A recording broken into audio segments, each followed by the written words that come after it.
Okay जी, hello, assalamu alaikum. Welcome to our another video for our social media marketing series going on. तो last class जो हमने live stream पे की थी, this is the recorded version for it because there is again internet interruptions over our area जहाँ से हम बैठे सारा कुछ मैनेज आउट कर रहे हैं। तो उसकी वजह से इंटरनेट शॉर्टेज की वजह से मैं लाइव दोबारा नहीं कर पा रहा हूँ, so I am recording it. So today's topic is gonna be all about कि इक्विटी क्या होती है, ये काम कैसे करती है, सैलरी डिस्पर्समेंट्स क्या होती हैं कंपनी के अंदर, ये सारी काम कैसे करती हैं, ठीक है, टीम बिल्डिंग क्या होती है, और कंपनी के अंदर कॉन्ट्रैक्ट्स आप कैसे बनाते हो अपने एम्प्लॉयज़ के लिए और क्लाइंट्स के लिए यूजिंग एआई, और प्रपोजल बनाने के लिए आप किन किन चीज़ों का यूज़ कर सकते हो, कौन से ऐसे टूल्स हैं यूजिंग एआई के अंदर वो आप कर सकते हो। ठीक है, तो आपने इक्विटी और सैलरी डिस्पर्समेंट और टीम बिल्डिंग का हमारा मेन टॉपिक होगा आज का। टीम बिल्डिंग पे ऊपर पहले मैं बात कर लेता हूँ। टीम बिल्डिंग क्या होती है कि टीम बिल्डिंग आपको नहीं समझ आ रहा, मैंने अपने ये सारा स्ट्रक्चर खड़ा कर लिया है, ठीक है, लेकिन मुझे अब समझ नहीं आ रहा कि मैं अपनी ये टीम कैसे बनाऊंगा। आपने क्या करना है, देयर इज़ नो हार्डशिप, ठीक है। जिधर आप अपना कोर्स पढ़ रहे हो वहाँ पे अपने सराउंड में बंदे देखो कि कौन से हैं जो कि काम के बंदे हैं, उनको उनके साथ पार्टनरशिप कर लो कि यार ये आपको मेरी कंपनी के अंदर इस काम के बंदे की ज़रूरत है, इतना परसेंट शेयर बनता है, काम करना चाहोगे, ठीक है। कम से ज़्यादा निगोशिएट आपने खुद ही करना है, लेकिन ये नहीं कि उसको 50% दे दिया, 50 तुम्हारा, 30 मेरा, 30 उसका, ऐसे नहीं, ठीक है। रोल के हिसाब से उसको इक्विटी देनी है, जितना रोल है, जितने उसकी रिस्पॉन्सिबिलिटीज़ है, काम है, उसके हिसाब से। और आपने ये भी नहीं कि मैपिंग की और मैंने तो इसे रैंडमली आपके साथ की है ना, आपने उसकी रोल्स एंड रिस्पॉन्सिबिलिटीज़ देख के उसको कितना टाइम लगेगा वो, और उसके बाद फिर उसके टाइम के मुताबिक उसके अंदर कितना ट्रैवल उसका इंक्लूडेड है, कितना उसका हेल्थ का ये इंक्लूडेड है, उसका खाना पीना कितना इंक्लूडेड है, वो सारी चीज़ें आपने देखभाल के उसकी इक्विटी डिफाइन करनी है, ठीक है। रोल्स रिस्पॉन्सिबिलिटीज पहले लिखनी है, फिर इक्विटी तोड़नी है, फिर आसानी होगी, ठीक है। बिकॉज फोटोग्राफर का काम कभी कभी का है, तो मैं क्यों उसको ज़्यादा इक्विटी शेयर दूँ, उसको 1% का इक्विटी शेयर दे देता हूँ, ठीक है। वीडियोग्राफर का काम ज़रा थोड़ा सा टेक्निकल होता है, उसका इक्विपमेंट ज़्यादा यूज़ होना होता है, ठीक है, उसने साइट पे जाना है, अच्छा यार तुम 2% इक्विटी ले लो। अच्छा, इक्विटी डिवीजन हो गई, तो अब इक्विटी और सैलरीज का मॉडल काम कैसे करता है, आपको क्या लगता होगा क्या होती है इक्विटी और सैलरीज का मॉडल काम कैसे करता होगा ये? हम्म।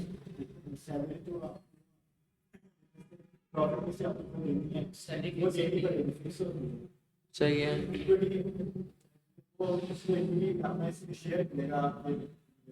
ओके ओके ओके ओके, आपको लगता है कि कंपनी में आपको एक शेयर मिलेगा और वो पूरे साल का जो रेवेन्यू बनेगा उसमें से आपको, जो प्रॉफिट बनेगा उसमें से आपको। हाँ, सही है। नहीं नहीं नहीं, मैं थोड़ा सा क्लियर कर देता हूँ, it's a good point, valid point. वहाँ से मेरा ना वो ड्राइंग पैड पकड़िएगा वार्डरोब में से जल्दी से, मैं आपको ना ग्राफिकल प्रेजेंटेशन में वो सारी चीज़ें समझाता हूँ। ये इक्विटी इतनी भी आसान नहीं होती, इस वजह से जो इक्विटी वाले बंदे हैं ना वो इक्विटी इतना एम्फोसाइज क्यों करते हैं, बिकॉज ये जो बड़े लोग होते हैं ना, ये साथ वाली खुली ओपन नहीं है, ऑलरेडी ओपन है, नहीं खुल, ओके ओपन कर लें। तो द थिंग इज के जो इक्विटी वाले बंदे होते हैं ना उनको प्रॉफिट्स नहीं चाहिए होते, उनको हिस्सादारी चाहिए होती है। हिस्सादारी ये होती है कि उनका ना कंपनी में एक मार्केट शेयर खड़ा हो रहा होता है। मार्केट शेयर कैसे बनता है वो मैं आपको थोड़े से ग्राफिकल प्रेजेंटेशन में बनाता हूँ, ठीक है। I got my pad over here, mouse को थोड़ा सा साइड पे करते हैं। तो भाई अब थोड़ी सी चीज़ें ना टेक्निकलिटीज़ हैं, थोड़ी सी समझिएगा। सैलरी ये होती है कि भाई आपको, सैलरी ये होती है कि आपको एक फिक्स अमाउंट कंपनी जो है वो दे देती है कि भाई ये आपने इतने कमा लिए, इतने आपने खर्च लिए, जो कुछ भी है ये मैंने आपको फिक्स अमाउंट जो है मंथली बेसिस पे देनी है, ठीक है।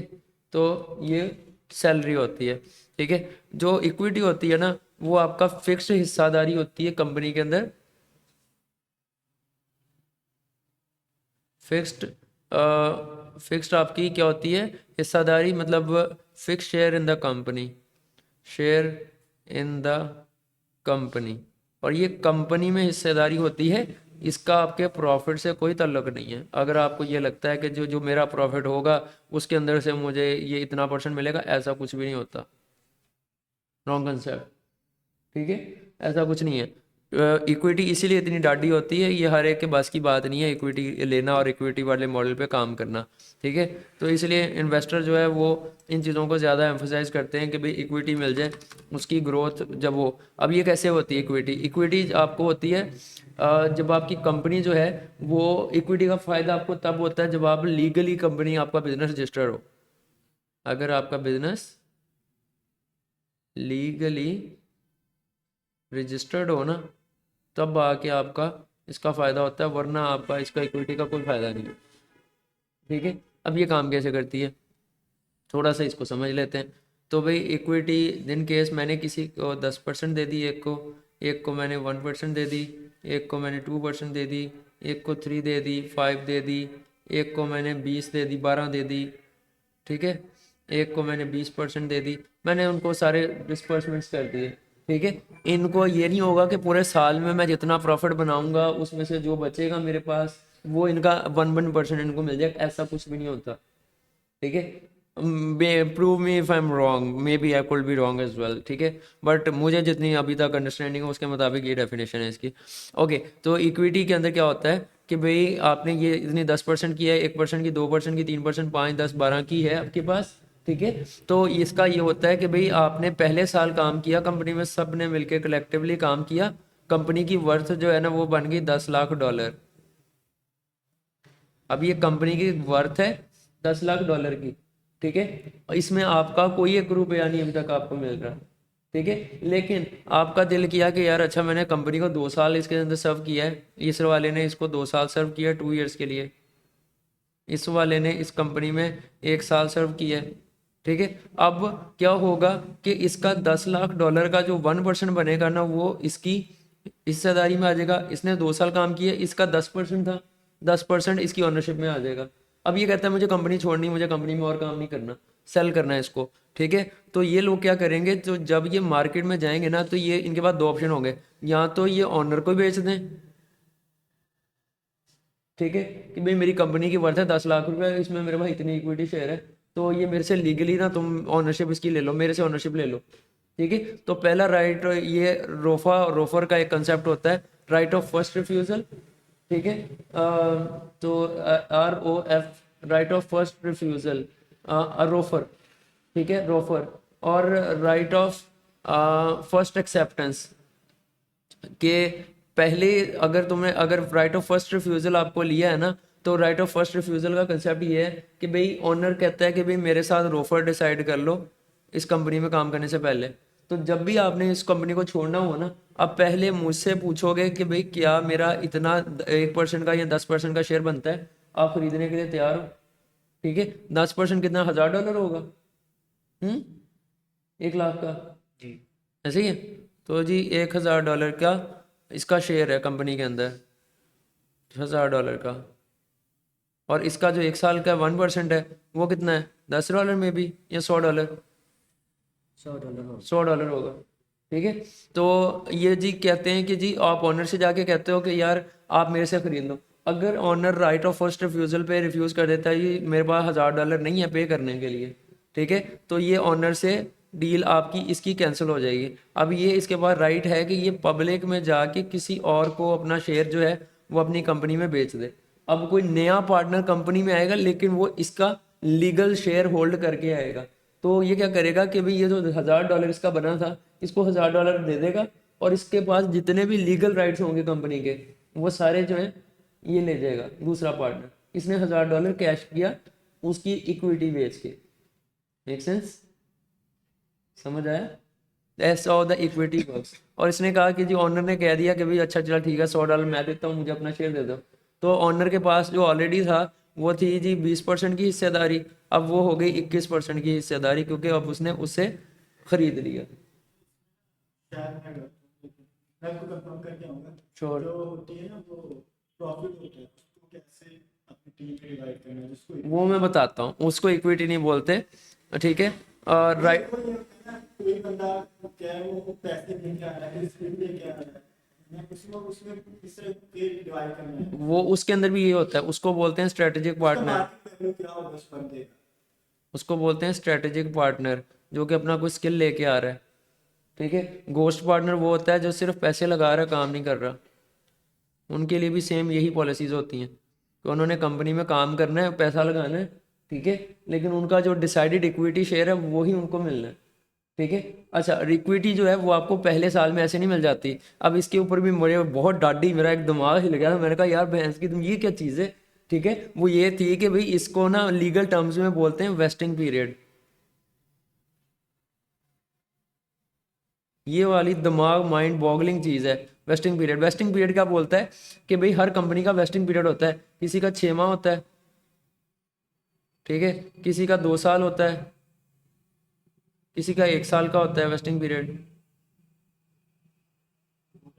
वेस्टिंग पीरियड, अब ये थोड़ी समझने की चीज़ है, काफ़ी लीगल मैं चला गया, मैंने सोचा नहीं था मैं आपको वेस्टिंग पीरियड बताऊंगा, लेकिन अब मैं बता रहा हूँ। वेस्टिंग पीरियड ये होता है कि भाई मैंने एक आपके साथ पार्टनरशिप की है, ठीक है, और मैंने आपके साथ डील कर लिया कि भाई आपका जो वेस्टिंग पीरियड है ना वो 2 साल का होगा मेरे साथ। तो मेन केस मैं आपको दे रहा हूँ 14% की हिस्सेदारी अपनी कंपनी के अंदर, ठीक है। एमपी स्टूडियो मेरी मार्केटिंग एजेंसी है, मैं आपको उसके अंदर पार्टनर ले रहा हूँ, मैं आपको 14% की हिस्सेदारी दे रहा हूँ, और आप एज इसमें अंदर आ रहे हो जी स्ट्रेटेजिक पार्टनर आ रहे हो, टेकिंग योर डिजिटल मार्केटिंग या सोशल मीडिया मार्केटिंग के स्किल्स के लेके ना। तो आप सोशल मीडिया मार्केटिंग के स्किल्स लेके आ रहे हो इनका, मैं आपको 14% ऑफर करता हूँ। 14% कैसे काम करेगा लीगली, ठीक है। आपका मेरे साथ लीगल कॉन्ट्रैक्ट होगा, और लीगल आप मेरे साथ कैसे काम करोगे कि भाई पहले साल आप मेरे साथ काम करोगे as a social media manager. आपके जो भी रोल्स रिस्पॉन्सिबिलिटीज होंगे एज अ स्ट्रेटेजिक पार्टनर, ठीक है, आपके पास मैं या एज अ स्ट्रेटेजिक रोल के ऊपर आते हो, सोशल मीडिया के रोल के ऊपर, तो 14% आपको मिल रहा है। आप पहले साल मेरे क्लाइंट्स, मेरा काम सारा कुछ जो है ना वो फ्री ऑफ कॉस्ट करोगे, आपको एक पैसा नहीं मिलेगा, ठीक है। तो जब आपका 1 साल पूरा हो जाएगा ना, 1 ईयर, तो आपको मेरी कंपनी में 7% मिलेगा।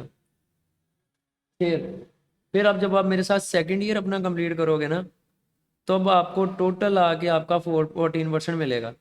और अगर मेरा मन हुआ कि भाई मैंने 1 साल आपके साथ काम किया, दूसरे साल के मिड में जाके मैंने आपको छोड़ दिया,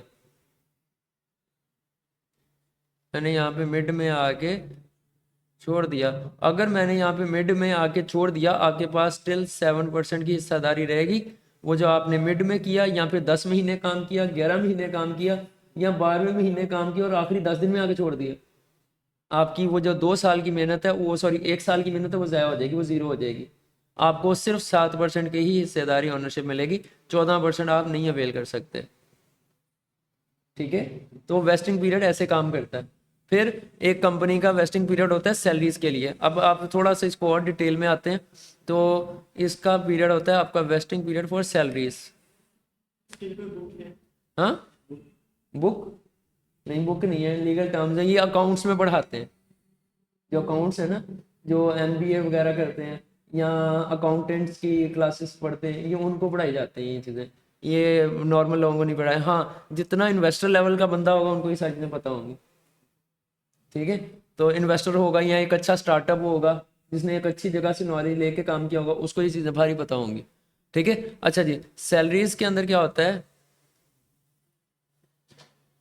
यहाँ पे सैलरीज के अंदर क्या है कि भाई एक कंपनी ना एक वेस्टिंग पीरियड रखती है कि भाई आप 6 महीने मेरे साथ काम करोगे एज अ पार्टनर, आपकी 3% इक्विटी है, 1% दो भी, what ever the equity is, आप 6 महीने मेरे साथ फ्री ऑफ कॉस्ट काम करोगे, सीइंग योर परफॉर्मेंस, इसको आपको बोलते हैं प्रोबेशन पीरियड, ठीक है। और एज अ पार्टनर आपको 6 महीने कुछ नहीं मिलेगा प्रोबेशन पीरियड में। पीरियड जो है पार्टनर के लिए फ्री होता है, एम्प्लॉय होता है तो उसके लिए आप सैलरी डिसाइड करते हो 20,000 15,000, तो आपको प्रोबेशन में इतनी मिलेगी, जब आप हो जाओगे तो 30,000 आपकी सैलरी कर देंगे, सही है। एम्प्लॉयज़ के लिए वो होता है वो, लेकिन पार्टनर्स के लिए आप 6 महीने जो है वो फ्री ऑफ कॉस्ट काम करोगे मेरे साथ, मैं आपको 1 रुपया नहीं दूंगा, ठीक है। लेकिन 6 महीने के बाद आपका जो मेरी जो भी मेरा रेवेन्यू बनेगा, अब जो आपकी इक्विटी की डेफिनेशन थी ना कि रेवेन्यू से मिलता है, तो जो भी आपने 6 महीने में रेवेन्यू कमाया होगा ना, उसके रेवेन्यू को देखते हुए आपकी सैलरी डिस्पर्समेंट होगी,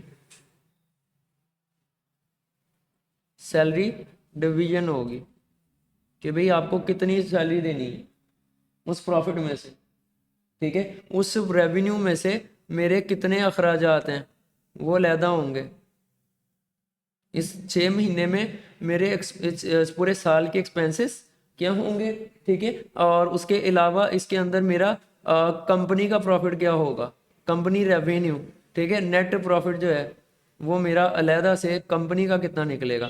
हम लोग यही समझते हैं कि एज अ सीईओ मैंने पैसे बनाए हैं, तो इन केस जी मैंने 3 लाख रुपए का काम किया, 2 लाख रुपए मैंने काम में सर्व कर दिए, एम्प्लॉय वगैरह को दे दिए, ऑफिस के खर्चे निकाल दिए। अब ये जो 1 लाख रुपया बचा है ना, ये मेरी पॉकेट में जा रहा है, तो ये मेरा रेवेन्यू नहीं। That's a wrong concept. CEO हो गया, को फाउंडर हो गया, फाउंडर हो गया, उसकी भी एक सैलरी होती है। हम लोग ये गलती करते हैं, मैंने ये गलती की है, मैंने अपनी कोई सैलरी नहीं रखी, मैंने यही किया। और at the end of the day I have zero savings in the account. सब उड़ गया जब सब कुछ खत्म हो गया। And that the moment that got bankrupt, मेरे पास सैलरीज नहीं थी देने के लिए। मैंने इधर उधर पैसे हाथ पैर मार के सारा कुछ करके देख लिया, but didn't nothing worked out. Why? Zero saving concept. मैंने अपनी सैलरी नहीं रखी कंपनी में, अपने लिए नहीं रखी। जो प्रॉफिट हुआ वो अपने बैंक में डाल दिया, अच्छा चलो यही मेरा प्रॉफिट है, खाओ पियो मौज करो, ठीक है। Very very wrong concept. हाँ जी, वो कंपनी अपने पास एक बैकअप सेविंग रखती होती है, वो भी इसी में से निकलता है। ये जो आपने रेवेन्यू से निकाला है, तो रेवेन्यू डिवीजन करके उसी में से सैलरी निकालनी है, उसी में से एक्सपेंसिव निकालने, नेट प्रॉफिट निकालने हैं, और इसी में से आपने बैकअप निकालना होता है, बैकअप सेविंग। जब ये सब कुछ हो रहा है तो फिर मतलब बिजनेस बड़ा अगर हो रहा है तब, हो ही नहीं रहा ना, मसला तो ये हो नहीं रहा। जब कोई एक आप मुझे कितने बिजनेसेस हैं आपने 5 साल लगा दिए होंगे एटलीस्ट काम करते हुए, कितनी दफा आपने ये वाली चीजें किसी कंपनी में फॉलो होती देखी हैं? नहीं देखी ना, अभी देख रहे हो। जब ये मतलब कोई भी मतलब ओके, अजान ब्रेक है, ठीक है, माइक म्यूट कर।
ओके, आपने कहा था बिजनेस आसान हो जाए अगर ये सारा कुछ हो तो, ठीक है। ये वही तो मैं कह रहा हूँ कि भाई सारा कुछ आसान हो जाए अगर आपने लिखा हुआ है सारा कुछ।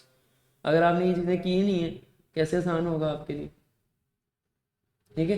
This is the hierarchy of a business company structure जो आप खड़ा करते हो अपने लिए, ठीक है। फिर आप इस सारे में से तो आपकी जो स्टार्टिंग में सैलरी होती हैं वो सबकी थोड़ी थोड़ी होती है, मिनिमल होती हैं, ठीक है। स्टार्टिंग सैलरीज जो होती हैं वो, स्टार्टिंग सैलरीज जो आपको कंपनी में इस तरह के मॉडल में मिलती हैं वो होती हैं थोड़ी थोड़ी, ठीक है। किसी को 10 मिल गई, किसी को 20 मिल गई, किसी को 30 मिल गई, 10 मिल गई, 10,000, किसी को 6,000 मिलती है, किसी को 15 मिल जाती है, ठीक है।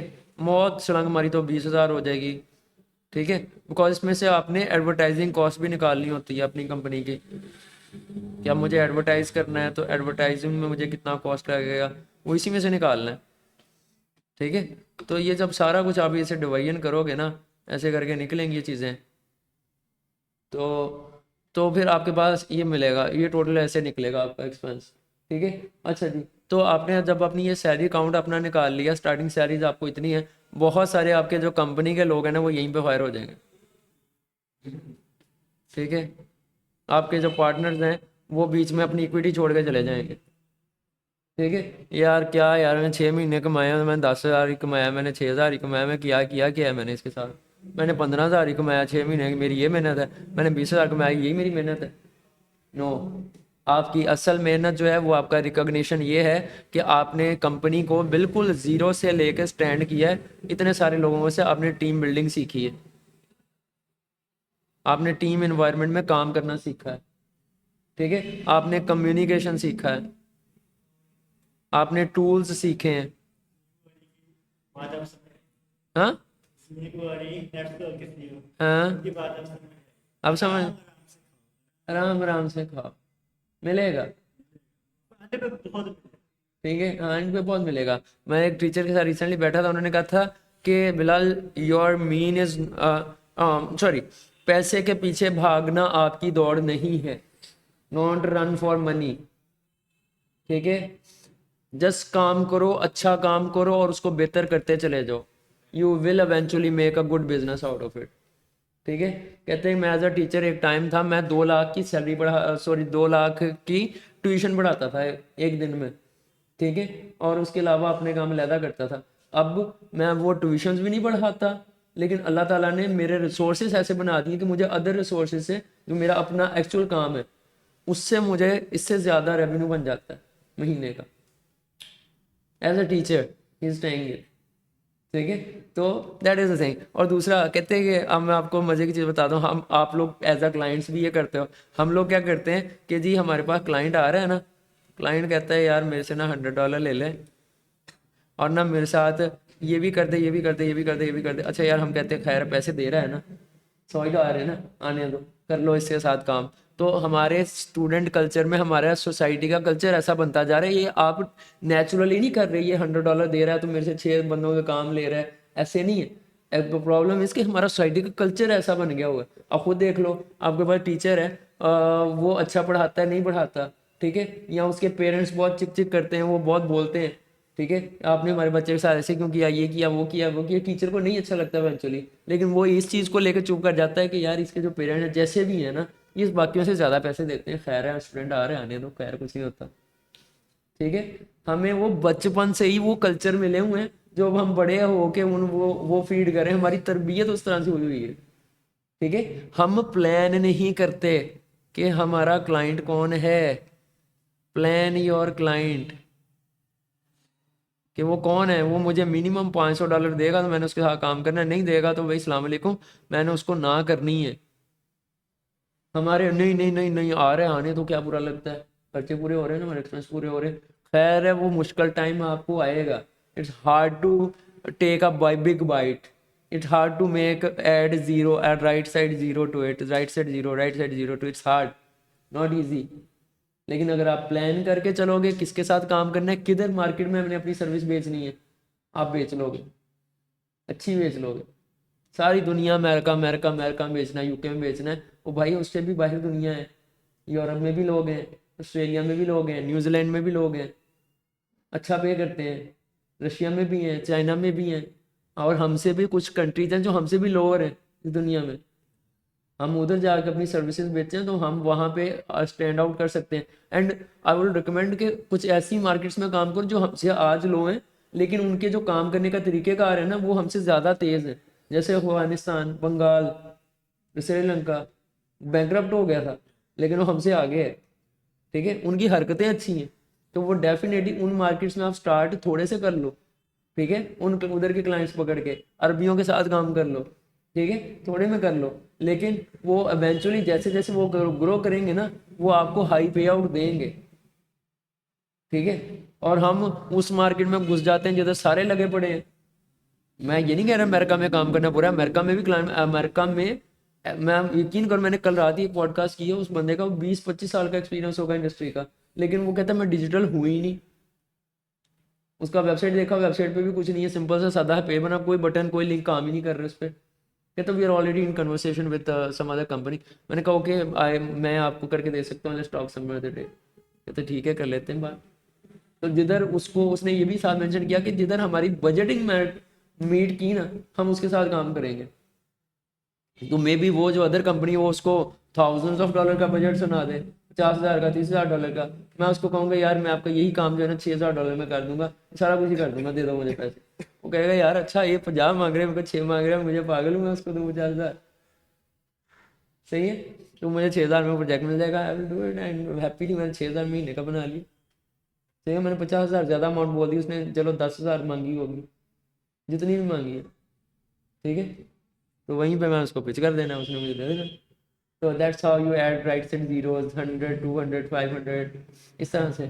इसीलिए मैं अपने हर स्टूडेंट से इनकरेज करता हूँ जो स्टार्ट जो है ना मिनिमम $100 तो लो ना, मिनिमम 100। ये नहीं कि बस जी मुन्नू ना 10,000 दे दीजिए मेरा काम हो जाएगा, ऐसे ना करना। PKR में PKR जी 10,000 दे दो मैं बना दूंगा जी, वेबसाइट बना दूंगा, उठाया मैं जी ग्राफिक्स बना दूंगा 10,000 में, बहुत है, कुछ नहीं होता है, मैं कर दूंगा। ठीक है, मिनिमम $100 पे तो अपनी सर्विसेज बेचो, ठीक है, एज अ फ्रीलांसर। लेकिन जब आप एज एन एम्प्लॉय जाओगे या एज अ पार्टनर जाओगे तो you have to take start small, तब आप बड़ी छलंगे नहीं मारो, वो आप जीरो से स्टार्ट हो रहे हो। क्या आपके अंदर कॉन्फिडेंस था टू स्टार्ट अ कंपनी? खुद से पूछना, नहीं था। अब हो गई है, 6 महीने में रेवेन्यू बना लिया, अब वो लग रहे हैं जी बादशाह हो गए, है भी बादशाह हो गए। पूरी कंपनी में पूरी टीम ने मिलकर काम किया, किसी ने ज़्यादा कंट्रीब्यूट किया, किसी ने कम किया, लेकिन सबके जॉब रोल्स और रिपीटेड डिफाइंड थी ना, कमिटमेंट थी आपके साथ, इतना ही मिलेगा, इससे ज़्यादा नहीं मिलेगा। ठीक है, तो जब ऐसा कुछ सिनेरियो है तो फिर क्यों चीखे मारते हैं लोग, यार ये 6 महीने की ये मेहनत है यार, मैंने किया ही क्या है। ठीक है, आपको सराउंडिंग वाले छिल देंगे, सराउंडिंग वाले नहीं आपको बख्शेंगे। इस वजह से हमारा जो स्टार्टअप कल्चर इन पाकिस्तान है ना वो फेल्ड है। ठीक है, तो इस वजह से वो कामयाब नहीं हो पाता, इसलिए most of the startups fail हो जाते हैं पाकिस्तान में आके।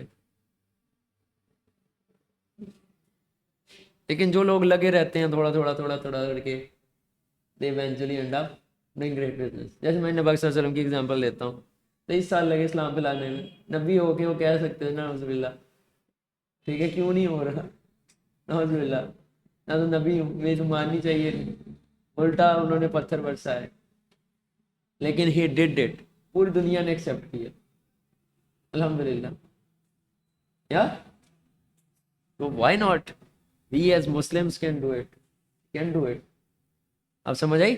तो अब आपकी जो पहले महीने 10,000 सैलरी थी, आपने 6 महीने के बाद वही आपकी जो सैलरी है वो आपकी बम्प कर जाती है, और ये आप 25,000 के सैलरी बोनस पे पहुंच जाते हो 1 साल के अंदर। ठीक है, और आपकी ये बढ़ती चले जानी है, क्यों? आप एज अ पार्टनर आए हो, एम्प्लॉय की नहीं बढ़नी। एम्प्लॉय होता ना, उसकी अगर आपने एम्प्लॉय को 30,000 की सैलरी दी है, ये देखना ज़रा, एम्प्लॉय आता है ना कंपनी में,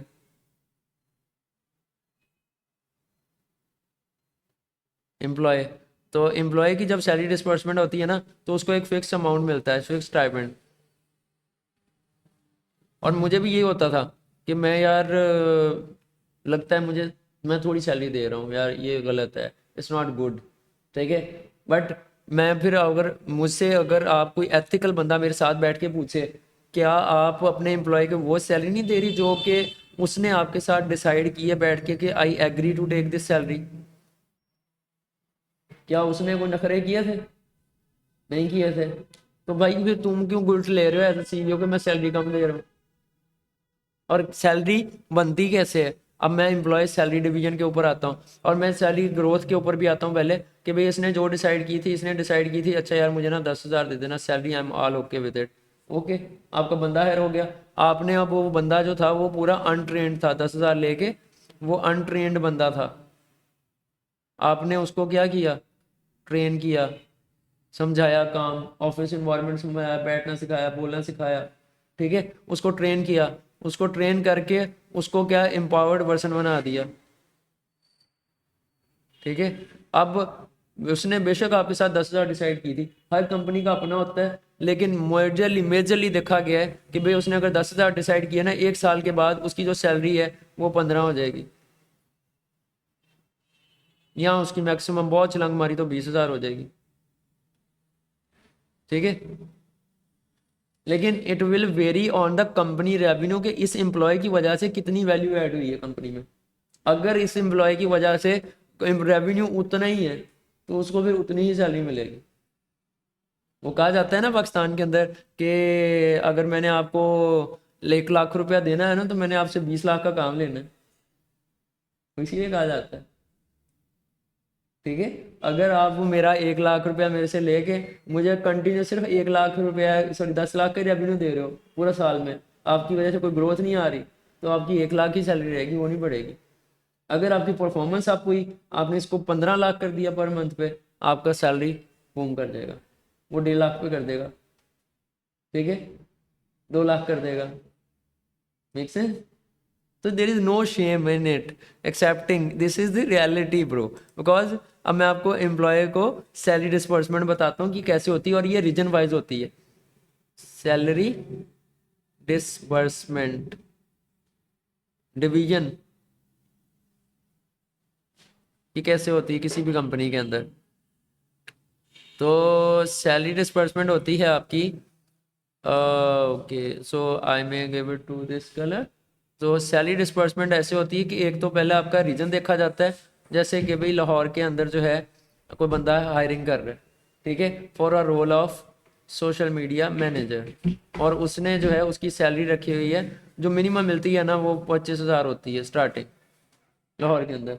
ठीक है, और पाकिस्तान के अंदर बहुत छलांग मारोगे ना 80,000 85 दे देंगे, कभी भी 1 लाख के ऊपर आपको फिक्स नहीं बैठाएंगे। ठीक है, और बहुत अच्छा हुआ तो वो आपको 1,25,000 दे देगा, इससे ऊपर आपको सैलरी नहीं देगा, बहुत मुश्किल है पाकिस्तान, अनटिल के वो कोई मल्टीनेशनल कंपनी नहीं है। क्या होगी, मुझे ड्राइव पे भेज दीजिए। ठीक है, ओके। तो अच्छा, अब मैं ये बिल्कुल 25,000 से बेसिक से लेके ना मैं डिवीजन करता हूँ। अब लाहौर जैसे सिटी के अंदर ना मेजरली जो बंदे हैं वो ओवरसीज हैं, मेजरली। लाहौर का इतना रकबा नहीं है जितना वो बन गया है, क्यों? क्योंकि उसमें बाहर वाले लोग बहुत हैं। ठीक है, अच्छा जी, अब एचआर ने उसका जो बजट रखा था वो रखा था 30,000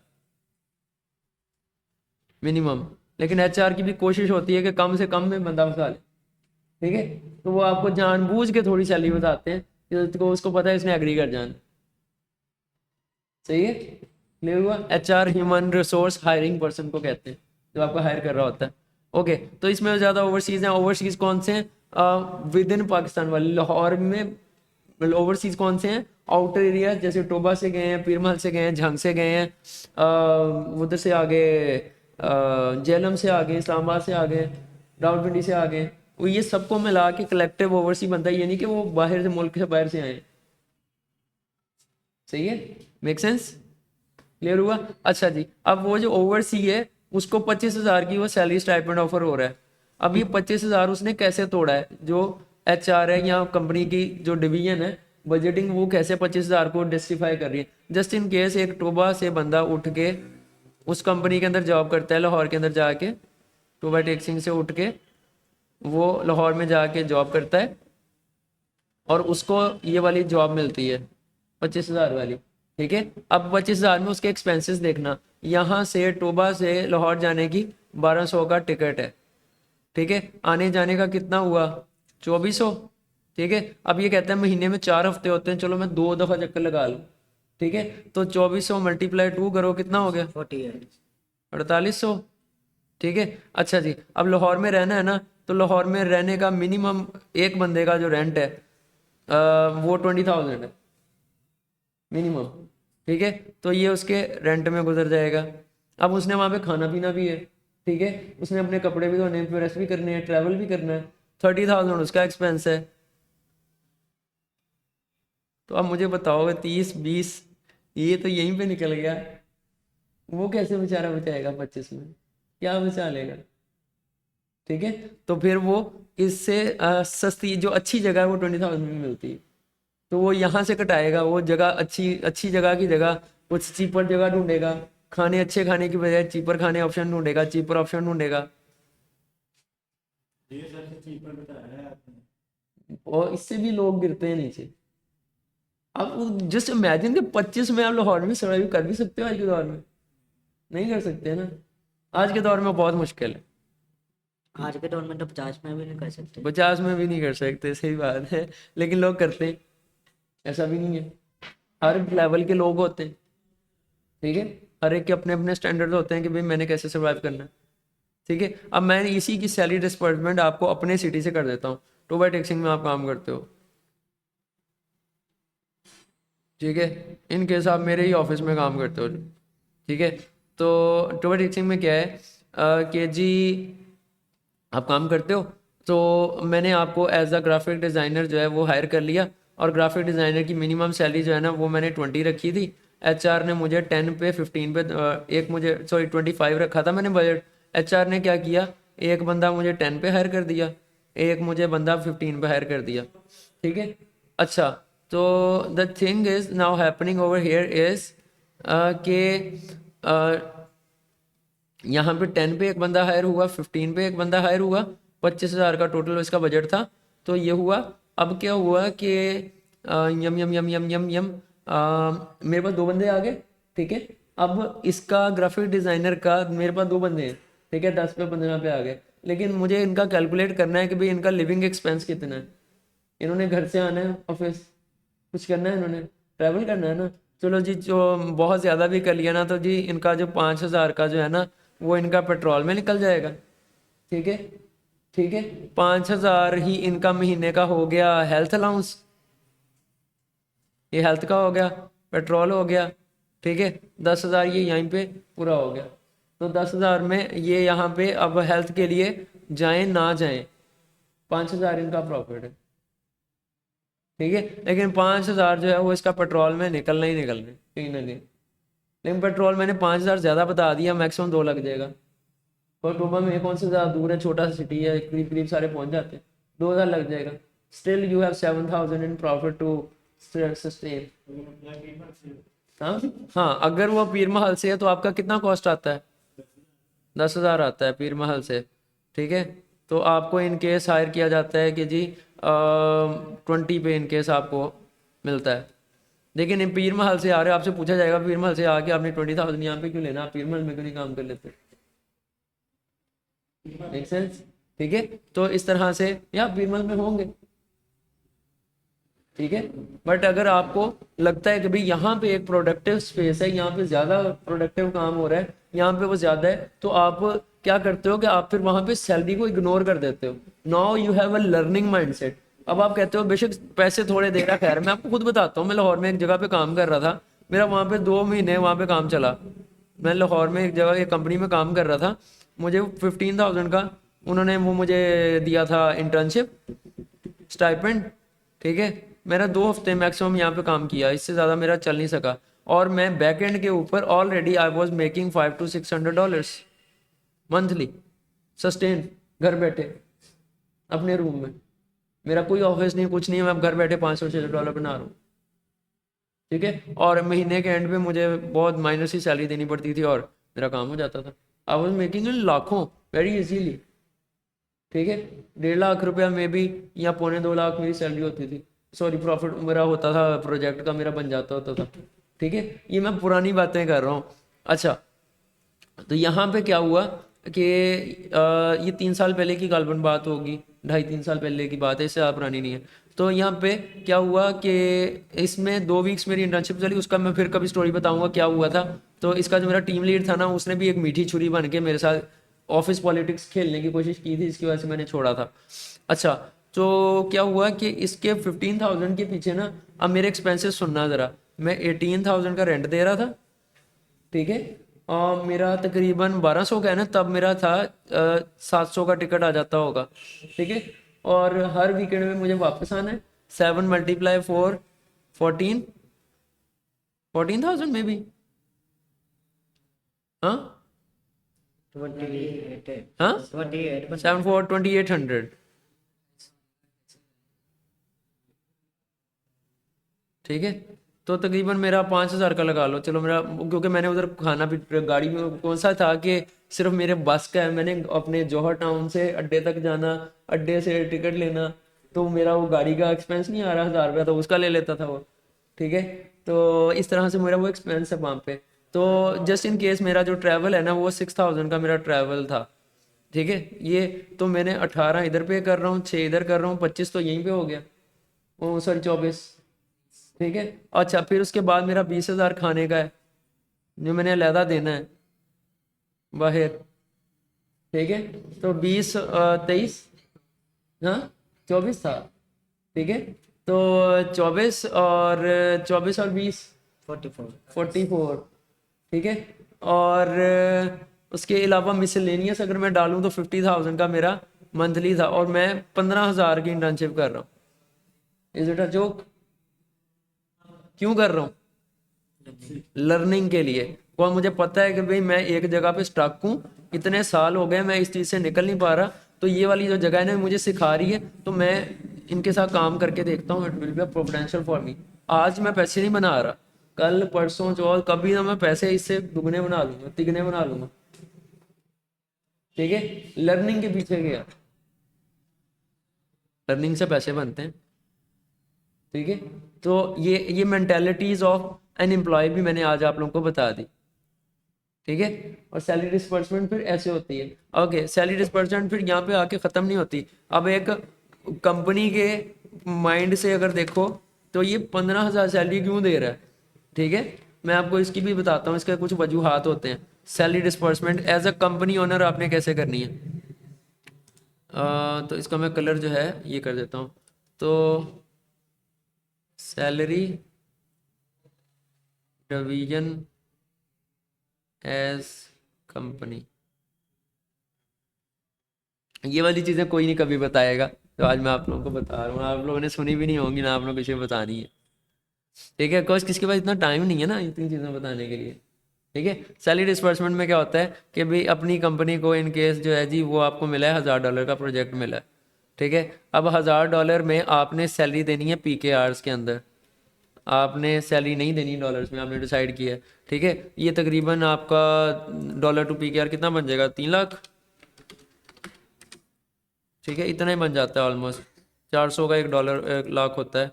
तो आई विल मेक इट $1000, तो तकरीबन 2,76,000, ठीक है। 2,76,000 जो है ना आपका, 2,76,000 का आपका जो है वो एक मंथ का रेवेन्यू है। अब मुझे बंदे हायर करने हैं $1,000 के प्रोजेक्ट को डिलीवर करवाने के लिए, तो मुझे क्या चाहिए, मुझे एक ग्राफिक डिज़ाइनर चाहिए GD, ठीक है। एक SMM का बंदा चाहिए, सोशल मीडिया मैनेजर, ठीक है। एक मुझे गूगल एड्स का बंदा चाहिए, एक मुझे SEO का बंदा चाहिए, ठीक है। इस तरह से करके तो गूगल एड्स के बंदे को जी 25,000 दे दूंगा, ठीक है। इसको SEO वाले बंदे को 30,000 दे दूंगा, ठीक है। ये इसका मैंने बजट इन केस मुख्तस कर दिया। सोशल मीडिया वाला जो है वो भी 25 पे मान जाते होते हैं, तो उसको दे दूंगा। ग्राफिक डिज़ाइनर जो है ये जी मेरे से स्टार्टिंग में 15 ले ले। इसमें मुझे कंटेंट राइटर भी चाहिए CC, तो कंटेंट राइटर मैं बहुत मिनिमल लेके जा रहा हूँ जो मार्केट पाकिस्तान के हालात हैं, ठीक है। तो कंटेंट राइटर जो है वो 20,000 में हायर हो जाता है, ठीक है। तो जी इस तरह से करके मैंने इनको हायर कर लिया। अच्छा जी, अब इनको क्या हुआ कि भाई कंपनी ने कितने करना है, 15 20 25, तकरीबन हो गया इनका 25 50 45, ठीक है। और 45 + 30 75, ठीक है। 75 + 25 1 लाख, इतना ही हो गया, ठीक है। तो मैंने 1 लाख के अंदर सैलरीज कर ली, मेरी 1 लाख की सैलरी डिस्पर्समेंट होगी। अब इन सब को मैनेज करने के लिए एक मैनेजर की ज़रूरत है, ठीक है। तो मैनेजर का जो भी रोल होगा, अब इवन CEO खुद एक मैनेजर हो, खैर है, मैनेजर की क्या सैलरी होगी, तो जो वो बंदा रोल करेगा उतने पैसे ले लेगा। क्या पता वो इनमें एम्प्लॉय में से ही एक मैनेजर हो मेरा, ठीक है। तो वो अपनी सैलरी तो ले रहा है लेकिन वो मैनेजर रोल की भी सैलरी लेगा। तो मैनेजर रोल की जो सैलरी है वो इनकेस है 50,000 यहाँ पे, तो 1,50,000 मेरा यहाँ पे हो गया, ठीक है। 1,50,000 की मैंने यहाँ पे डिस्पर्समेंट कर दी। अब इन सब को मैनेज करने वाला जो इसके ऊपर फाउंडर और सीईओ बैठा है, बिल्कुल एक स्टार्टअप कंपनी, उसमें फाउंडर भी खुद होता है, सीईओ भी खुद होता है। तो एक फाउंडर एंड सीईओ का जो बंदा है वो कहता है जी मेरी 1 लाख सैलरी होगी, ठीक है। तो ये तकरीबन आपकी 2.5 लाख की सैलरी डिफाइन होगी, ठीक है। लेकिन मेरा तो प्रोजेक्ट 2,76,000 का था, ठीक है। 2.5 लाख तो मेरा इन्होंने ही खा लिया, ठीक है। तो अब मैं क्या करूँगा, इसको मैं करूँगा कि भाई तुम 30 लो एन एम मैनेजर, ठीक है, इसको 30 कर दिया। और वो जो 1 लाख है ना, इसको कटाओ भाई, इसको कहो कि भाई तुम मेरे से 50 लो इस प्रोजेक्ट का, अगर $1,000 रेवेन्यू आपका जितना बढ़ जाए उसको ब्रेक डाउन आपके हिसाब से। तो 1 लाख की वहाँ पे डिस्पर्समेंट हो गई। 50 और 30 कितना हो गया, 70। 1,70,000, ठीक है। तो अब आपके पास 1 लाख रुपया प्रॉफिट आ गया, बच गया। अब 1 लाख रुपया जो आपके पास बचा है, 1 लाख नेट जो आपके पास बचा है, अब ये नेट वैल्यू है आपकी, नेट प्रॉफिट नहीं है, ठीक है। नेट प्रॉफिट और है, नेट वैल्यू और चीज़ है। अभी आपकी 1 लाख नेट वैल्यू निकली है। अब इस 1 लाख नेट वैल्यू के अंदर आपका ऑफिस, आप अगर अपना ऑफिस है तो उसकी बिजली ऑफिस के अखराजात, और अगर आपका अपना ऑफिस नहीं है तो उसके रेंट के अखराजात, उसके इलेक्ट्रिसिटी के अखराजात, उसके इंटरनेट के अखराजात, ठीक है। उसकी उसके अलावा उसके और क्या, मिसलेनियस अखराजात, ठीक है। आप ऑफिस में खाना भी ऑफर करते हो, ठीक है, तो लंच ऑफर करते हो, लंच के अखराजात, ठीक है। तो ये सारा कुछ डाल के आपके पास जी निकल आया कि अब ये मेरे ये सब के डाल के मेरा जो महीने का खर्चा है ना, वो तकरीबन 40,000 इसका है। हाँ, 50 कर लो, 70 कर लो, ठीक है। कितना, 50? ठीक है। तो 50 हो गया। तो अब मेरे पास कितना हो गया, 1 लाख में से मेरा 50 फिर बच गया, ठीक है। इसमें से 50 मेरा फिर बच गया, ठीक है। तो अब मैं क्या करूंगा, इसको 50,000 को, इसमें से मैंने एक सेविंग बोनस भी रखना है कंपनी के लिए, ठीक है। तो 50,000 में से मैंने क्या किया कि जी मैंने जो है वो अभी मैंने 20,000 स्पेसिफिक जो है वो मैंने अलहदा कर दिया कि जो इसका कंपनी का सेविंग्स में चला गया, ठीक है। इस 2.5 लाख में 20,000 की सेविंग हो रही कंपनी को, ठीक है। और 30,000 के अंदर मैं और देखूंगा कि और मेरे क्या अखराजात हो सकते हैं। तो मेरे वो हो सकते हैं, ओ सॉरी, यहाँ पे मैंने एक चीज़ मार्क कर दी कि मैंने इस कंपनी में टूल्स भी तो लेके देने हैं ना अपने एम्प्लॉयज़ को, ठीक है। वो उसकी कॉस्ट भी है। तो ये 50 से तकरीबन जो है 60,000 वो कॉस्ट हो जाएगी। तो मेरे पास यहाँ पे 60 बचा, 60 में से 20 इधर चला गया, हाँ 40 बचा, sorry sorry sorry sorry, thank you. तो 40 इधर बच गया, 40 में 20,000 मैंने अब कमाया, ठीक है। अब ये हो गया। अब उसके बाद फिर क्या हुआ कि भाई मैंने ये सारा तो एम्प्लॉयज़ की थी, अब मैंने ऑफिस की सफाई नहीं करवानी, क्या पीएन्स को भी पे करना है, मैंने सिक्योरिटी का भी पे करना है, ठीक है। तो यहाँ पे जो पीएन्स हो गए मेरे, उनकी, मेरे क्लीनिंग वाले बंदे हैं उनकी, उनके अखराजात, उनके क्लीनिंग इक्विपमेंट के अखराजात, ठीक है, वो अखराजात। और पीएन जो है वो मिनिमम मिनिमम जो है क्लीनिंग का ये सारा जो है करके मेरा जो होता है वो इन केस बन जाता है 20,000 वो ले जाता है, ठीक है। इतना तो वो ले ही जाते हैं, ठीक है। तो मैंने $1,000 का प्रोजेक्ट करके कितना बनाया, 20,000 सेविंग में रखा, ठीक है। और 50,000 एज अ सीईओ मैंने अपने पैसे बनाए। अब समझ आया कि सैलरी ब्रेकडाउन आपको दूर से लगता है कि यार बड़े थोड़े पैसे दे रहे हैं, बड़े थोड़े दे रहे हैं, उस कंपनी की सिचुएशन भी तो देखो बेचारे की क्या है, ठीक है। बैक एंड पे ये चल रहा होता है, मेक सेंस या? तो that's how the salary disbursements works. ठीक है। अब आपने अपनी कंपनी के ये सारा कुछ करने के बाद रोल्स एंड रिस्पॉन्सिबिलिटीज रख ली। अब आपने एम्प्लॉयज़ के लिए कह दिया, क्लाइंट्स के लिए प्रपोजल बनाना है। तो आप लोगों ने क्या करना है कि मोहम्मद हयात AI यूट्यूब पे जाके सर्च करो, ठीक है, और आपको ये वाला चैनल आ जाएगा। और उसके ऊपर जाके आपने ये वाला वीडियो जो है मैं खोल के करके दिखा देता हूँ। आपने यहाँ पे जाना है यूट्यूब पे और यहाँ पर जाके search for Mohammad Hayat AI, UHAMMAD Mohammad Hayat AI। तो यहाँ पर हमारा टॉप पर ये चैनल आ जाएगा। आपने इधर चैनल को खोलना है और यहाँ पे सर्च पे क्लिक करना है और यहाँ पे search for proposal.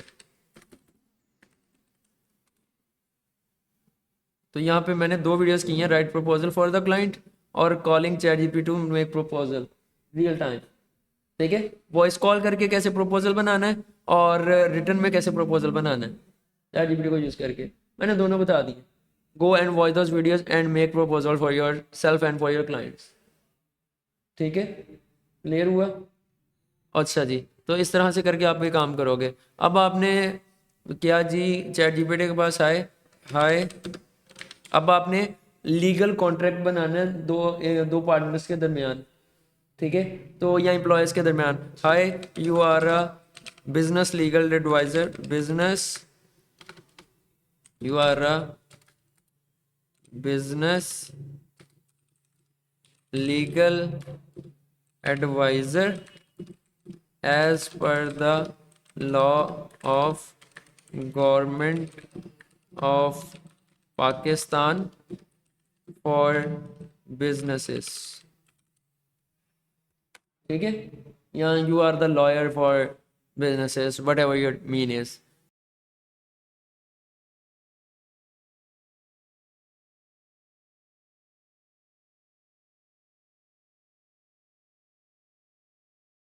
Window H.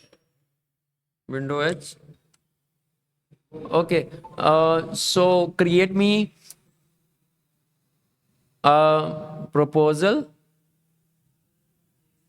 for 2 partners having a distribution equity of one person having 10% share and the other person having 2% share in the company। So make me, नहीं कर रहा,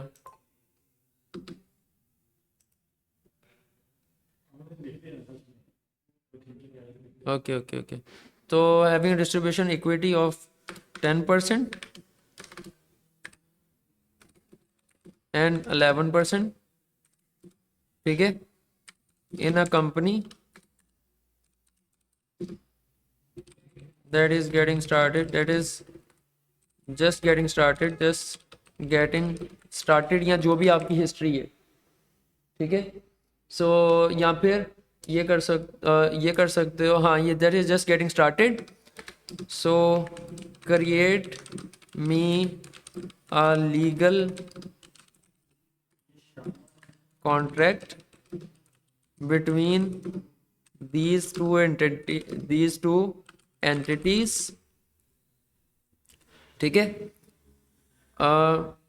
dividing equal responsibilities and roles as decided between the both parties। ठीक है, तो 10% equity as a social media marketer and 11% as a graphic designer in a company। ठीक है, that is just getting, so create me a legal contract between these two entities, equal responsibility and role as between both the parties with a vesting period of 2 years for equity division and for salaries 6 months is the probation period. ठीक है, create me proposal नहीं, ठीक है। तो इसको सारा ख़त्म करते हैं। ओके, टू पार्टनर से इधर से कंट्रोल एक्स किया, two partners having distribution equity, तो क्रिएट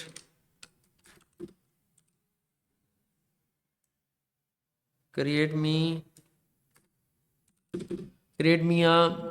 प्रपोजल तो नहीं, हमें create me contract, create me legal contract for these two partners in the two partners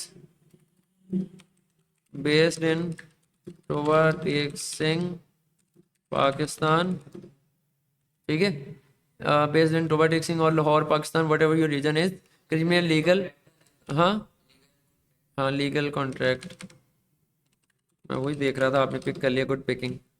in Toba-Tek-Singh, grammatical mistakes आप लोगों ने देख लेने, अपने सारे ग्रामरली यूज़ कर रहा हूँ मैं इसके लिए, ठीक है। So create legal contract this two party based in Toba-Tek-Singh Punjab Pakistan, based in Toba-Tek-Singh Pakistan, और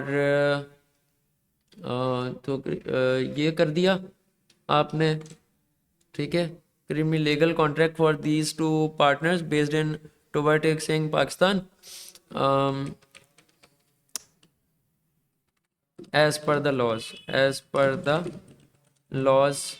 for laws as per the laws, ठीक है। और इसको करेंगे कैंसिल अभी के लिए।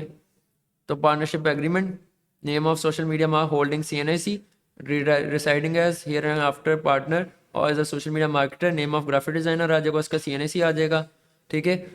Referred as partner, individually as partner, तो इसको स्ट्रेटेजिक पार्टनर कर देते हैं बिकॉज ये स्किल्स लेके आ रहे हैं कंपनी के अंदर, ठीक है। ओके, तो individual referred as partner and individually as a partner, the partner wish to form a partnership under the name of company का नाम in accordance with the terms and condition outline in the agreement and the laws of Pakistan, ठीक है। तो business will be involving providing services in social media marketing and graphic designing, refer to as जो भी आपका business service का नाम है, ठीक है, सोशल मीडिया एजेंसी। तो business address, the registered office of the business located at, जो भी मेरा एड्रेस है, city Pakistan, and other location agree upon by both partners. तो capital contribution, both partner agree to continue their skill and expertise to the business, partner one contribute ये, partner two ये करेगा, no initial capital, okay ये क्या था, तो no initial financial capital is required for either partner unless mutually agree upon in writing, मतलब दोनों में से कोई भी इन्वेस्ट नहीं करेगा, ठीक है, दोनों स्किल्स ही ऐड करेंगे। क्लियर हुआ। इक्विटी डिस्ट्रीब्यूशन, पार्टनर वन को 10% मिलेगी, पार्टनर टू को, ग्राफिक डिजाइनर को, 7 रोल मेंशन किए हुए हैं, 11% इक्विटी मिलेगी। वेस्टिंग पीरियड 2 साल का होगा, both partner must remain actively involve in their roles during this period to be eligible for full equity. तो इधर लिख दो वेस्टिंग पीरियड जो है वो, बल्कि हाँ ये शेल वेस्ट, ठीक है, ऐसा ही है, मैंने आपको वो थोड़ा बता भी देना कि कैसे होती है ये, ठीक है। ये नहीं, हाँ ये भी होता है, आप एग्रीमेंट भेज देते हो, वो पढ़ लेता है, अब उसको वेस्टिंग पीरियड की समझ नहीं होती, वो आपके साथ सिग्नेचर कर जाता है, बाद में पता चलता है अच्छा यार ये वेस्टिंग पीरियड क्या था, मैंने तो पूछा ही नहीं, ठीक है। वो बाद में आपको पता चलती है वो जी 1.5 साल आपने काम किया मेरे साथ, आपका दिल किया कंपनी छोड़ने का, तो आपने जो पहले साल वेस्ट की हुई थी वही मिलेगी, अगले साल की गायब हो जाएगी, 6 महीने की मिल जाए, या आपने पहले साल में 3 महीने काम किया, आगे आपका दिल नहीं किया मेरे से नहीं होगा, आपका 3 महीने ज़ाया हो जाएंगे, कुछ भी नहीं मिलेगा, सही है। तो ये पूछ लेना पहले, बिकॉज मेरे सामने जब ये लीगल एग्रीमेंट आया था ना, मैंने एक एक चीज़ पूछी थी, तो उन्होंने अप्रिशिएट भी किया था उस बंदे ने कि आपने पूछा, तो मुझे आज आपको पढ़ाते इस चीज़ का एहसास हो रहा है कि लोग नहीं पूछेंगे, आप लोग जैसे हो नहीं बैठे हो चुप करके सुनी जा रहे हो, कुछ नहीं पूछ रहे, ऐसे ही होते हैं लोग, पार्टनरशिप करके फंस जाते हैं, और होती भी लीगल कॉन्ट्रैक्ट है, तो लीगल में फिर वो आपके ऊपर लॉ फाइल कर सकता है आपके ऊपर, आपके खिलाफ, कि मेरे पास ये देखो इसके लीगल सिग्नेचर्स हैं, इसने तो मेरे साथ ऐसे नहीं किया, ऐसे कर रहा है मेरे साथ, इसके बाद मेरे इतने पैसे फंसे हुए हैं, इसने ऐसे नहीं किया मेरा काम। तो वो आपको लीगल टांग देता है, वो आपको कोर्ट कचहरियों में घसीटता है फिर। So you have to be very careful while doing legal partnerships. ठीक है, both partner agree to the probation period of 6 months from the date of their agreement. During the probation neither partner will draw a salary. दोनों partners में से कोई salary नहीं लेगा. If applicable will be decided after the probation period. 6 महीने के बाद आपकी सैलरी डिसाइड होगी. ठीक है, तो based on the business financial performance and mutual agreement, आपकी 6 महीने की परफॉर्मेंस ट्रैक होगी और आपका जो भी म्यूचुअल एग्रीमेंट है उसके हिसाब से आपकी सैलरी डिसाइड होगी. सही है, ऐसा नहीं होगा कि जी इसको 30,000 ही देनी है आपकी, वो परफॉर्मेंस के ऊपर होगा, आपने 6 महीने में कंट्रीब्यूट क्या किया. ठीक है, यहाँ पे बहुत वाट लगती है बंदे की, दिमाग शॉर्ट हो जाता है बंदे का जब ऐसे सोचता है, इस एंगल से सोचता है. But you are a legal company now, so you have to think about it from हर एंगल से. ठीक है, तो कहीं पे आप अपने आप को और आपने निगोशिएशंस करनी होती हैं इन कामों के लिए.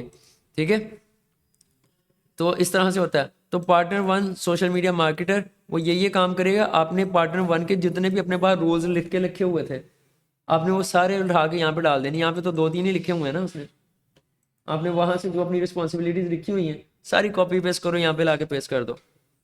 ठीक है, उस एग्रीमेंट के अंदर वो सारा कुछ लिखा होना चाहिए. Decision making, both partner shall have equal voting rights in the major decision related to business.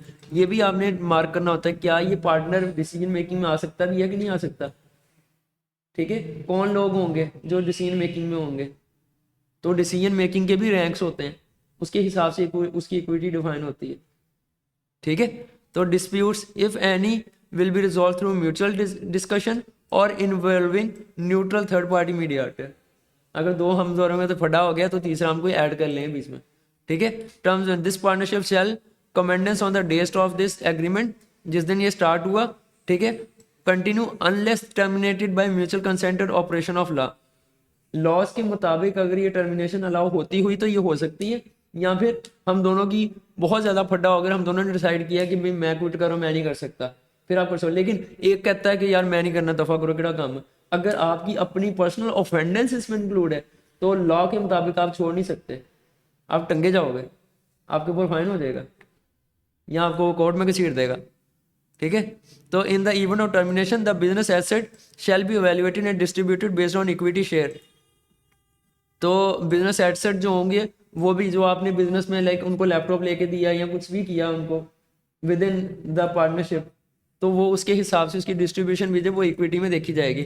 ठीक है, any liabilities shall be settled bye joint जो बोथ द पार्टनर्स. लाइबिलिटी क्या है कि आप दोनों ने मिलके को खर्चे एक्स्ट्रा अखराजात किए कंपनी के लिए, तो वो दोनों मिलके आप उसको म्यूचुअली करोगे, या फिर इस एग्रीमेंट के अंदर लिख दो, इसको चेंज कर दो कि भाई ये मैं सिर्फ जो ओनर होगा वो करेगा, दोनों पार्टनर नहीं करेंगे, उसके बाद फंड्स है ही नहीं.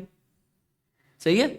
Confidentiality, both parties agree to maintain strict confidentiality regarding all the business related information including client details, trade secrets and financial data. अगर दोनों में से एक ने कोई फाइनेंशियल डाटा लीक कर दिया, या फिर आपने नहीं किया, आपका लैपटॉप किसी ने उठा के आपका डाटा ले लिया और वो पता लग गया कि भाई आपने ये हरकत हुई है, आपकी वजह से हुई है, आपको मैं लीगली टांग दूंगा. ठीक है, कि आपकी वजह से, बेशक वो आपकी गलती नहीं भी थी लेकिन आपके थ्रू हुई है, आप टंगे जाओगे. तो you have to be very careful. ठीक है, तो this agreement may be amendment only by a written document sign with both partners. ये तभी काम करेगा जब दोनों के सिग्नेचर होंगे. ये मे बी वाली शर्त खत्म कर दो, ये होगा. ठीक है, मे बी इसमें रिमूव कर दो, ये काम ही तब करेगा जब दोनों ने सिग्नेचर करने होंगे. This agreement shall be governed by the law of Pakistan. Any disputing arising under this agreement shall subject to jurisdiction to the court in Toba Tek Singh. ये देख लो आगे शर्त.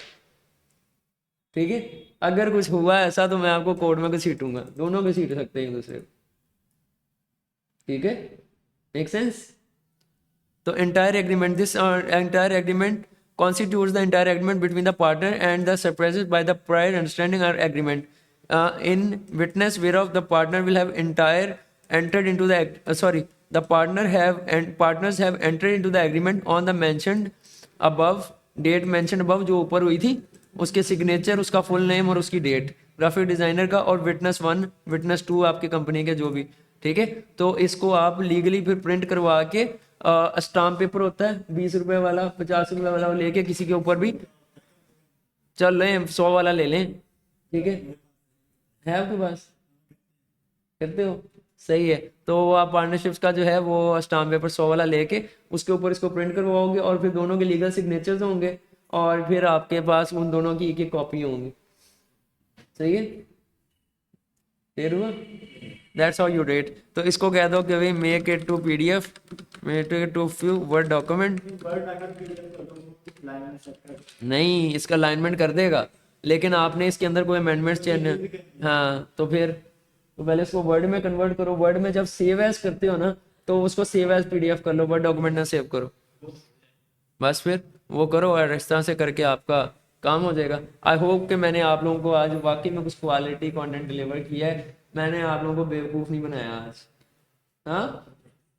और आई होप कि वो चीज़ें हैं जो आपको शायद चाहते हुए भी ना सोसाइटी में मिले, और नहीं देते लोग, ठीक है, पता होंगी पता नहीं मिलेंगी।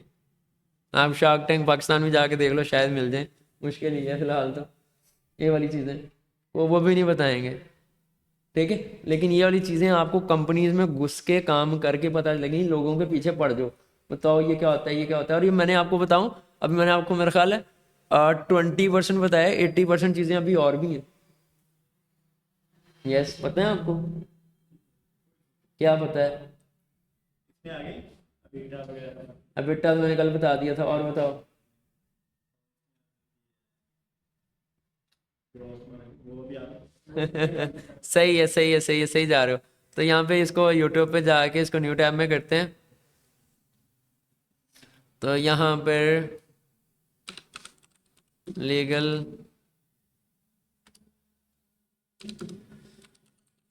Terms in business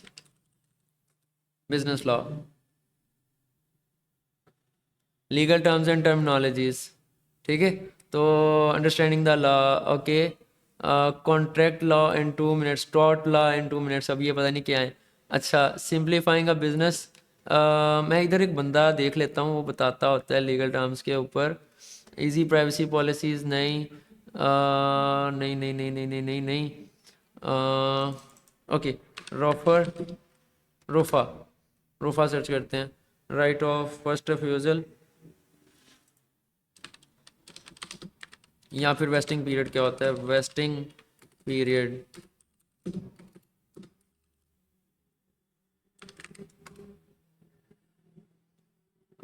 vesting period in 2 minutes. अच्छा, वेस्टिंग पीरियड,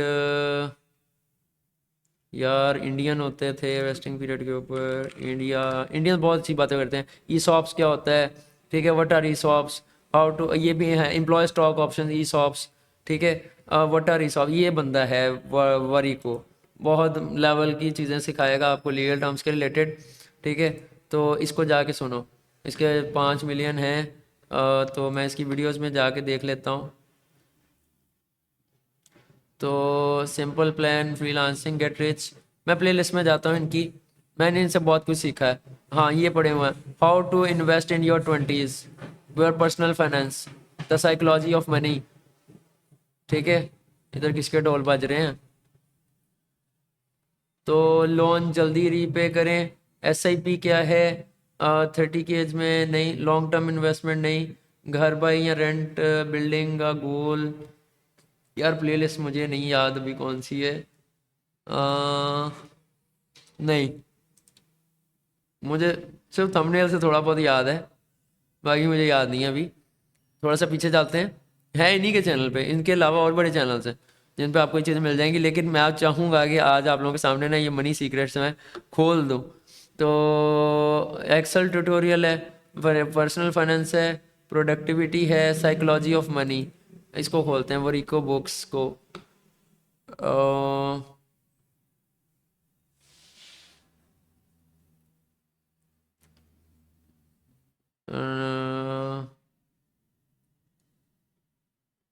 नहीं यार, वो पहले वाली प्लेलिस्ट हो सकती है जो मैंने पहले खोली थी, how to invest in 20s,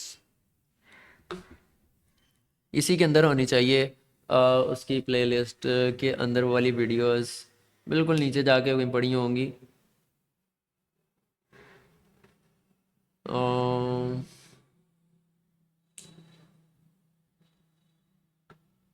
नहीं यार, कम ऑन, मिल नहीं रही मुझे अब।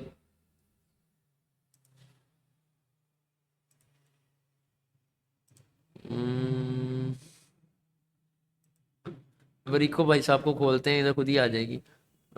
ईसॉप वाली इन्होंने बनाई थी ना वीडियो। हाँ, ये वेस्टिंग एंड क्लिफ पीरियड क्या होता है, क्लिफ पीरियड भी एक चीज़ है, ठीक है। तो इसको जाके सुन लेना, ये बता देगा क्लिफ पीरियड क्या होता है।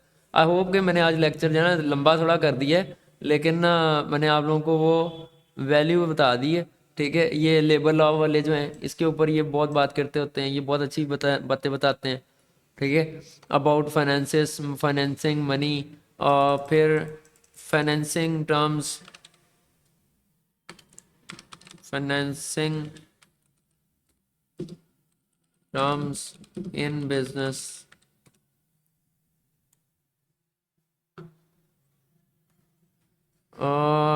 21 terms you need to know, part 1, ठीक है। entertainment media, so terms related to funding,